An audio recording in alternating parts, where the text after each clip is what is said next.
ఆశ నిరాశల ఆరాటం, అది చీకటి వెలుగుల చెలగాటం.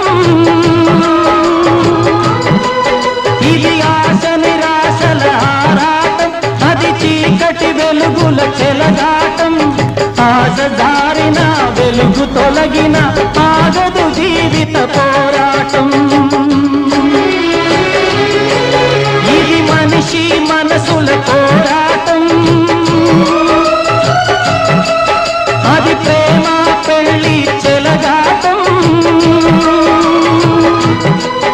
ఇది మనిషి మనసుల పోరాటం, అది ప్రేమ పెళ్లి చెలగాటం. ప్రేమ సెగలమై మనసు వికలమై బ్రతుకుతున్నదొక శవం, అయినా పడవ ప్రయాణం.